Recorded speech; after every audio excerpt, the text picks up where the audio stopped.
Perhaps more than ever, women are being told that the stillness of the body is a sign of absence, emptiness, or even emotional failure. But what if it's the opposite? What if that silence is the soul's first whisper, an invitation to listen more closely? When a woman, whether by choice or circumstance, steps back from the games of desire and the cages of shallow affection, something deeper begins to stir within her. It is not absence but presence, not emptiness but expansion. Carl Jung once observed that repressed energy does not disappear. It seeks new ways to emerge. And when the body is no longer consumed by the noise of immediate pleasure, the soul finally finds the space to speak. Have you ever noticed how, after periods of abstinence, many women report a sudden spiritual awakening? How their senses sharpen, their dreams become more vivid, their intuition keener. This is no coincidence. It is a calling. Deprived of external touch, the body turns inward, and it is there, in that long-forgotten terrain, that a woman discovers parts of herself she never knew existed. This is not merely about celibacy, it's about transmutation, about an energy that ceases, striving in others' what may only be nurtured within society conditioned by a model of sexual validation that's always available fears the woman who withdraws, because she becomes unpredictable, mysterious, untouchable. And even more so because she begins to see beyond the games, beyond the emotional repetitions, beyond the mask of relationships that enslave more than they liberate. Jung would term this an encounter with the shadow, a moment when the woman ceases to seek to be chosen and starts to choose not to love so. She might be loved, but to love herself with such passion that everything shallow melts away on its own. There is a silence that is not emptiness. It is a temple, and when the body reaches a standstill, it is, because the soul is ready to ignite a light that disturbs. A sexless woman who does not have relationships is not dead inside. She may be more alive than ever. What looks like absence is really an abundance of inner presence. What looks like loneliness is a rich communion with something no passion could ever touch. It is in that space the archetype of the wild woman comes alive, the one who reconnects with her ancestral wisdom, her pure instinct, the feminine that does not need an audience. Can you feel it? This calling is not for every person. It is for individuals who are done with selling their essence to the counters of fleeting moments of connection. It is for those who see that what they really desire is not within any body, but in a revolutionary meeting with themselves. And if you've reached this point, maybe you are nearer to that path than you imagine. Yes, the body falls silent, but that's not weakness. It is strength pulling back to become power. And when the soul starts talking, there's no going back, because a woman who has listened to her soul will no longer accept the low tone of an ordinary love. There is a point in every woman's life when the clamor of the world is too much to bear, not the exterior noise, but the interior hum of expectation, which are not hers once she was taught to. Love affections forced as absolute truths, and it is in that profound fatigue, perceptible to all, but barely where the path back to herself starts. Carl Jung taught that all that we repudiate in ourselves comes back as fate. And maybe that is why when the body opts for silence, it is not a failure, it is a sign that something greater is attempting to emerge. The woman who starts to recede from the urges that had governed her without quite knowing why is already sensing a silent appeal that emanates, not from the flesh but from the soul. That woman even unwittingly starts to feel a yearning without a name.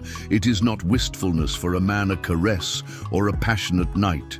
It is wistfulness for herself, for a place she has not yet arrived but knows exists. In this sense, abstinence is not a punishment, it is a portal. And by crossing it, She starts what Jung referred to as the process of individuation, a radical journey toward wholeness, where she releases the projections she laid on others in order to finally see herself. The emptiness that seems to be there is not absence. It is space being made for something more genuine to be born. It is in that space that memories start to hurt in a new way, not as open wounds, but as clues to a larger narrative. Their relationships that consumed the nights that had ended in tears, the cycles that repeated without explanation, all become understandable under another light. Because the woman whose silence is not turning away from life, she is redefining her own narrative from another angle. Her inner self starts to look at feelings as symbolic reflections of an unconscious that had always addressed her, but which the din of desire had silenced. Slowly, she realizes that she no longer requires applause or outside endorsement, that her value is not determined by how much other people want her body, but by how intensely she can contain the presence of her soul in silence. It is here that a virtually mystical power is created, the power of the woman who no longer needs to be chosen, and it is here that the world starts to fear her, because it doesn't know what to do with someone who has ceased begging for love. She becomes complete, and thus a threat to everything that continues to live in halves. And when that woman starts to see that her life force is not sleeping, merely withdrawn, she reaches a new level of awareness, a state in which there is no hurry and no need to demonstrate, because the body's silence is not penalty. It is a language, and that language is only accessible to those courageous enough to live in their own depths. Jung would describe this as a reconciliation with the feminine unconscious, our union with old symbols buried under centuries of repression. And this reconciliation is not achieved through words, but presence. That woman is only just beginning to appear, but the process isn't gentle. An unease creeps in, an invisible sorrow that gnaws away from within. When a woman starts to move away from immediate desire, from comforting touch, from the presence of another body next to hers, she also gives distance from all that formerly made her feel in place. And what is left in the beginning is a harsh discomfort, as if the world doesn't even notice her existence, as if her exclusion from the game of desire has made her invisible. Jung would call this the start of the meeting with the shadow, the part of herself she suppressed for years, that existed in adaptation, yearning for approval, but now will no longer keep pretending. At this stage, she starts to wonder if she was mistaken to leave, if she's losing her mind, if she's blowing time, youth, and chances. Because the world shouts that a woman's time is limited, that she has to be on the move, overcoming, being coveted, meeting expectations. And then suddenly she no longer belongs anywhere. She's no longer the mistress, the wife, the muse, or the girlfriend. She is simply herself. And that stings worse than any abandonment. Abstinence starts to feel like punishment, but it's not. It is a test, a symbolic travel that only prepared souls can survive. Temptations come knocking, old habits knock on the door, seductive invitations return. Everything appears to want to challenge her. And the cruelest thing is that nobody around her knows what's going on. Friends question her, family advises her to go out, more not be in hiding, but it's not isolation, it's immersion. And not everyone is prepared to see someone diving deep while the rest of the world floats on the surface. Jung noticed this unavoidable phase of individuation, the phase when the ego panics because it is losing control, and the soul quietly starts taking the lead. It is at that muted despair that many lose hope, going back to patterns, accepting lukewarm love, convincing themselves that having something better than nothing. But the woman remains. Even in tears and doubt, is being molded by something greater than herself. She is being summoned to end the cycle, and cycles are not tended by force, they are ended by knowledge. The tension she is experiencing is not a sign of fault, but of change. The cocoon constricts before the butterfly is born, and that is what is occurring. A new being is being formed in the darkness of quietness. Deep inside, she knows it, even if she can't verbalize it, even if she's afraid she is alone, too misunderstood, too profound. There is a voice that does not scream but persists, a presence that does not manifest itself but remains with her. And that presence is the emblem of the archetypal feminine thema that Jung defined as the bridge between consciousness and mystery. It is with her that the woman starts to talk, and the deeper that inner conversation becomes, the better she knows. Her body is not paused. It is in ceremony, a ceremony the world has forgotten, but one her very soul has always known how to move, and then something alters. Slightly, almost without noticing, a new awareness starts to unfurl. What once was restlessness now turns to more profound questions. Why have I always had to feel wanted in order to feel alive? Why does the lack of another feel so awful? What in me still nourishes itself on others' eyes to be, since the woman who holds her tongue is not pulling away from the world. She is scripting her own tale from a different place. The inner self learns to watch its emotions like they were metaphoric mirrors of an unconscious that had always been addressing her, but which the dine-off want did not let her perceive the ways by which slowly she learns that she no longer requires applause or outside affirmations, that her value is not in how much her body is wanted, but in how much she can hold the presence of her soul in quiet.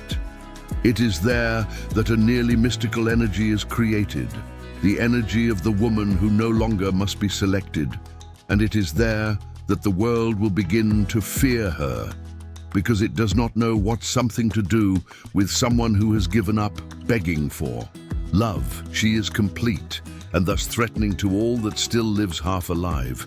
And when that woman begins to notice that her living energy is not asleep, merely collected, she enters a new level of consciousness, a level where there is no rush and no need to prove anything, because the body's silence leads not to punishment, but language. And that language can only be accessible to one who is willing to occupy her own depths. Jung would refer to this as a reconciliation with the feminine unconscious, a reconnection with old symbols buried beneath centuries of repression. And that reconciliation does not occur with words, but with presence. And that woman is just beginning to come out, but the journey is not easy. Restlessness creeps in, an anguish that no one notices, but that eats away from the inside out. When a woman starts to draw away from direct want, from known contact, from the proximity of another body next to her, she also distanced herself from all that made her feel she belonged. And what is left at first is a cruel uncomfort, as if the world no longer sees her existence, as if her lack of presence in the game of desire made her invisible. Jung would say this is the beginning of the encounter with the shadow, the part of herself she suppressed. 4 years that lived, survived and adapted and thirsty for validation, but now won't continue to pretend. At that moment, she starts to wonder if she was right to withdraw, if she's losing her mind, if she's wasting youth and opportunity, because the system yells that a woman's clock is ticking, that she has to be in action, dominating, being wanted, measuring up, and now she's nowhere to be found. She is not lover or wife, neither muse nor fiancée. She is merely herself, and that hurts more than any abandonment. Abstinence begins to resemble punishment, but it isn't. It is a test, a symbolic odyssey that only prepared spirits can withstand. Temptations come, old habits ring the door. Easy temptations reassert themselves. Everything appears engineered, totesta, and the cruelest. Thing is, no one surrounding her gets it. Friends quiz her, family tells her to go out more, not to isolate herself. But it isn't seclusion, it is immersion. And not everybody is ready to see a person diving deep while the rest of the world skims the surface. Jung saw this as an unavoidable stage of individuation, the time when the ego panics because it's losing control and the soul quietly takes over. It is at that mute despair that most people give up, reverting to old habits, accepting lukewarm love, convincing themselves that something is better than nothing. But the woman who holds on, even through tears and uncertainty, is being molded by something much greater than herself. She is being called to end the cycle, and cycles are not ended by brute force, they're ended by consciousness.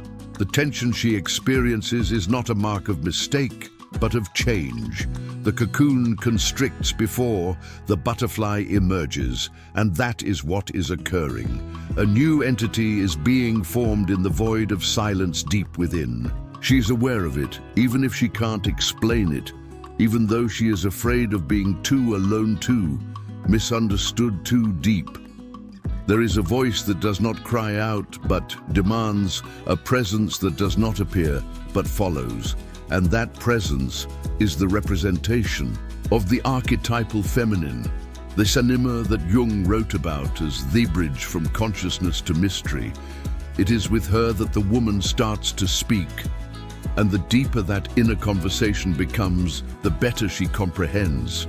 Her body is not in stasis. It is in ritual, a ritual that the modern world has forgotten, but one her soul never forgot how to walk. And then something changes quietly, almost unnoticeably. A new awareness starts to unfurl. What was once restlessness now coheres into more profound questions. Why have I always had Toby desired to be alive? Why does another's absence feel so intolerable? What in me still nourishes on another's look to be? But the changed woman no longer settles for relationships as synesthesia. She no longer exchanges affection for companionship, and even if that means losing her long, quiet nights, she knows her body is not in abstinence. It is in protection. It is saving room for something that has nothing to do with lack. The change is finished when she knows she no longer has to be pursued. She is the center, the fire there, vealing light. And when that light awakens, those who are unable to deal with its intensity walks away, and those who arrive later will not approach her halfway, because the woman who has walked across silence no longer tolerates living dimmed. She is no longer accessible for common relationships, because she herself is no longer common. And when the body falls silent, it is the soul that decides, and the soul once awakened never decides what once hurt. Then she arises not as someone coming back to world, but as a person becoming the world. Each step is now aware.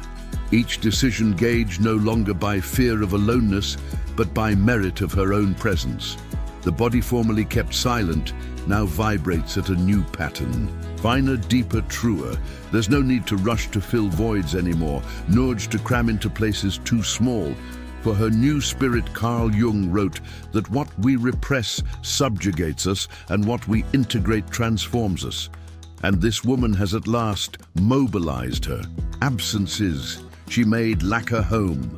She transformed silence into analtar, but there's something most miss. She is no longer waiting for someone to rescue her, because the woman who has passed through her own darkness no longer needs saving. She saved herself. And that self-salvation rearranges everything. She can no longer turn back from how things used to be.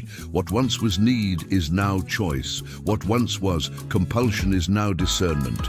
She can love, yes, but she no longer loves out of need, but out of overflow. And when that love comes, it won't come to fill the void in her. It will come to walk beside her. Her soul is already whole. This new feeling stirs something deep, a sense of mission, of purpose, of clarity. She knows her experience wasn't about her. It was symbolic. That her silenced body stands in for all those women who were also taught to rely, to distract themselves, to surrender. And now she has the urge to be a beacon, not to blaze the trail, but to ignite the fire, because only one who's discovered herself in the dark can instruct her. There's not to be afraid of it. Jung would term this the expression of the self, when the soul no longer wishes to be embraced, but freely expressed. Everything she lost along the way, the worn-out loves the delicate versions of herself. The relationships where she'd to shrink to fit no longer aches the same. Now all loss rings like liberation. Every vacancy feels like an answered prayer because the woman who underwent abstinence of the flesh has discovered nourishment of the soul, and that nourishment sustains her from within. Nothing from the outside will ever be sufficient unless it harmonizes with what already resides inside. And so she prepares not to go back to old roles, but to live in a different location on the globe, a location where she is welcome, where her voice means something, where her silence is holy, and when her body craves, again it will be by holy choice, not emotional need. When love comes to the door, it won't find a needy woman. It will find a woman full, whole, prepared, and until then she stands firm, not in celibacy but in watchfulness, because now she knows, yes, the body is still, but it is the soul that is finally speaking. There are silences that appear cold but contain embers. There are absences that from the outside appear loss but within a fertile ground. And there are women who, when they retreat from the world, do not extinguish. They ignite on another plane. When the body grows silent, it does not die. It becomes an altar, a sacred space, where the soul at last gets up, nerve to speak, and all that ever appeared to be absence of life now makes itself known as divine presence, forming a new identity, clearer, rarer, whole. Nothing ever lived is ever lost. Everything is transmuted. Desire once, urgency makes choice, pain once wound, makes scar of wisdom. The woman who walks through abstinence in peace is not moving away from love. She's learning to love from a place where there is no greater hunger but plenty. And in that silent plenty, she is off limits, not because nobody can touch her, but because nobody can use her anymore.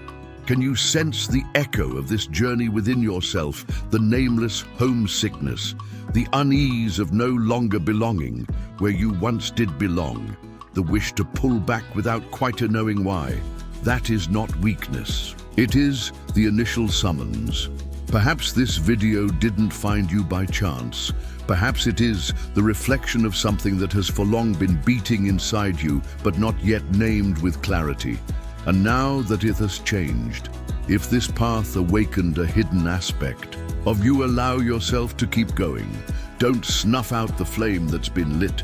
Share this with someone who feels her body has fallen silent, but doesn't yet realize why.